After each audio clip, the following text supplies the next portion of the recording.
Hi students, good evening to all. So CPGET exams దగ్గరికి వచ్చేస్తున్నాయి. Some August 8 నుంచి start అవుతున్నాయి కాబట్టి CPGET మైక్రోబయాలజీ రిలేటెడ్ గా స్పెషల్ క్లాసెస్ అన్ని ఇవి.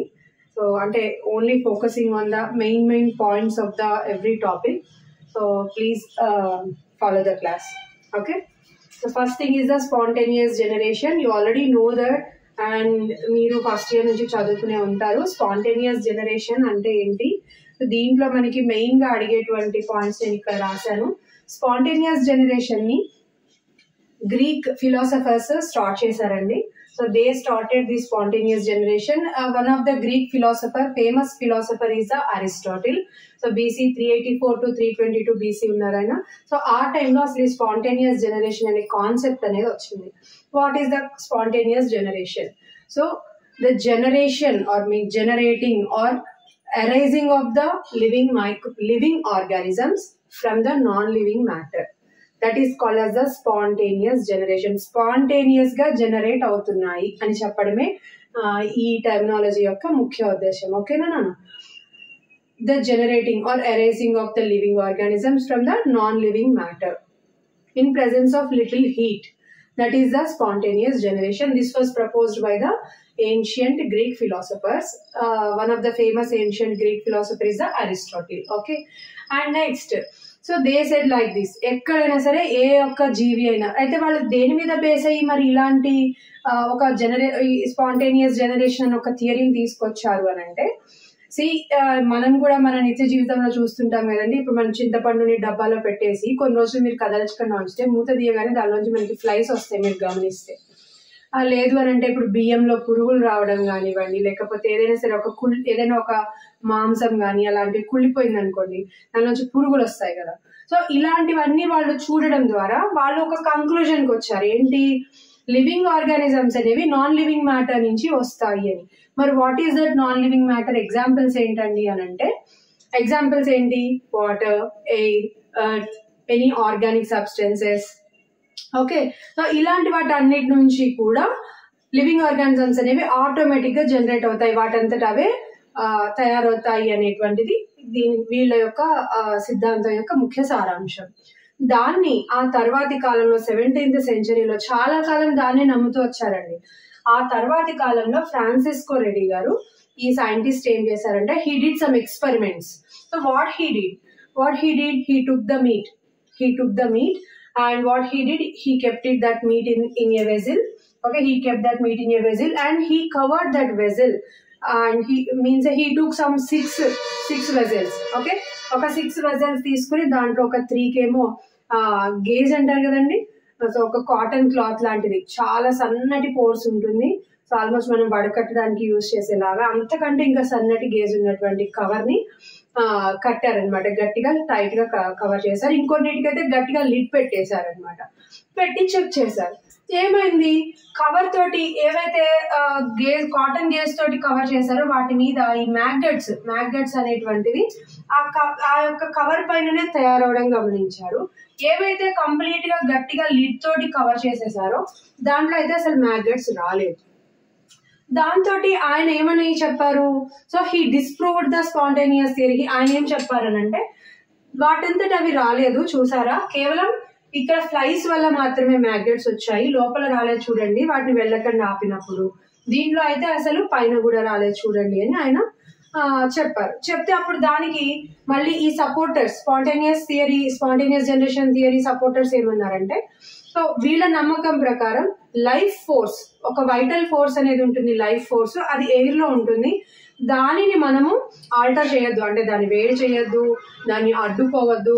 అలా అడ్డుకున్నారు కాబట్టి ఇక్కడ లైఫ్ రాలేదు. సో మీరు చేసినటువంటి ఈ యొక్క ప్రూవ్ అనేది చెల్లదు అని వాళ్ళు చెప్పేశారు. ఆ తర్వాత మళ్ళీ జాన్ నీదమ్ ఏం చేశారు, ఈయన ఇక్కడ ఇలా మీట్ తోటి చేశారు కదా, అప్పుడు జాన్ నీదమ్ అనే ఒక సైంటిస్ట్ ఏం చేశారంటే, ఈ meat, what he did, this John Needham, what he did, he took some plant extracts and some animal extracts and he boiled to some extent and he kept it in one jar and he sealed it. But what happened, after some time cloudy appearance was observed. So cloudy appearance was observed in that jar. Then what he did, he took some sample and he observed under the microscope. He observed it under the microscope, and he came to know that there are so many microorganisms are there in this sample. So he said that spontaneous generation is right because I already boiled it.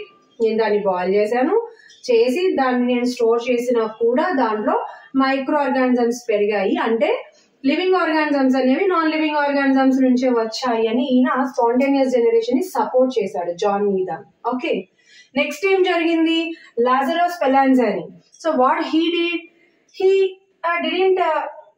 he didn't agree with the John Needham's experiment. What he did, so he also took the same like a plant extracts and some animal extracts, and he kept in one vessel. And what he did, he boiled it after keeping in the vessel and closing. He boiled that vessel, and he found that there is no microorganisms developed, and it was very clear. So by that, what he said, చూడండి నేను కూడా boil చేశాను, boiled material తీసుకున్నాను, మళ్ళీ దాన్ని vessel ని కూడా boil చేశాను, సో దాంట్లో ఎలాంటి ఆర్గానిజమ్స్ కూడా డెవలప్ అవ్వలేదు. Then again what the supporters said, నువ్వు మళ్ళీ వేడి చేసావు, చేయడం వల్ల దాంట్లో ఉన్న ఎయిర్ ఏదైతే ఉందో ఆ వైటల్ ఫోర్స్ అనేది అంతా కూడా డిస్ట్రాయ్ అయిపోయింది, కాబట్టి ఇక్కడ లైఫ్ రాలేదు. So what ever you did, నువ్వు ఆల్టర్ చేసేసావు ఎయిర్ ని, so this was wrong. So they didn't accepted this experiment also. Okay, next Louis Pasteur. What he did, Louis Pasteur em chesaru anante, so he passed the air, he took some meat and he kept in one vessel, and he passed the air through gun cotton filter. Air anedi gun cotton filter ద్వారా ఈ యొక్క meet లోకి వెళ్ళేలాగా plan చేసి పెట్టారు. అలాగా air అనేది gun cotton filter ద్వారా pass కావటం వల్ల దీంట్లో ఎలాంటి మ్యాగెట్స్ కూడా డెవలప్ అవ్వలేదు. No maggots are developed in this vessel because the air was passed through the gun cotton filter. So all the micro organisms might be trapped in this gun cotton filter. So that's why there is no appearance of any maggots or any microorganisms. Then again these supporters said the same thing. మళ్ళీ వీళ్ళు ఏం చెప్పారు, లేదు మీరు alter చేసేసారు air ని, ఎందుకు అని అంటే మీరు ఇక్కడ ఫిల్టర్ చేయడం వల్ల వైటల్ ఫోర్స్ అనేది ఫిల్టర్ అయిపోయింది, so this is wrong. Then finally Louis Pasteur took it as a challenging thing and he did so many experiments and he developed the gooseneck flask. And he kept this, you already know, so like this, no? And he kept the meat here and he allowed the air very freely. But when this air is entering into this flask, all the flies or their eggs or microorganisms, they're trapped into these walls, and the free air that microorganisms or flies or eggs free air entered into this meat, so that there is no maggots are developed. So finally, with the experiment of Louis Pasteur, he disproved the spontaneous generation theory. So this is what about the spontaneous generation theory. Very briefly I told you. In this whole thing, what type of bits you will get. So who supported the spontaneous generation theory? Aristotle and John Needham. Who disproved the spontaneous generation theory? Louis Pasteur. And who opposed? Ante veeliddaru prove cheyalekapoyaru adi tappu ani. They tried but they failed to prove exactly. But Louis Pasteur succeeded, right? So ఈయన disprove చేశారు, వీళ్ళిద్దరూ కూడా disprove చేయడానికి try చేశారు. So మనం ఏమంటామంటే these are opposed the spontaneous generation theory. Francis Redi and Lazzaro Spallanzani and Louis Pasteur, he disproved the spontaneous generation theory. So this is the main kind of topic in the spontaneous generation theory. Okay, I hope you understood. The next topic is the, okay Nana, let's discuss about the germ theory. Okay, this germ theory was proposed by the scientist Louis Pasteur and it is very easy statement. Okay, germ theory ni manam germ theory of disease ani kuda anachu. And a statement enti ante diseases are caused by the microorganisms. The germ theory means the disease, that what is that statement?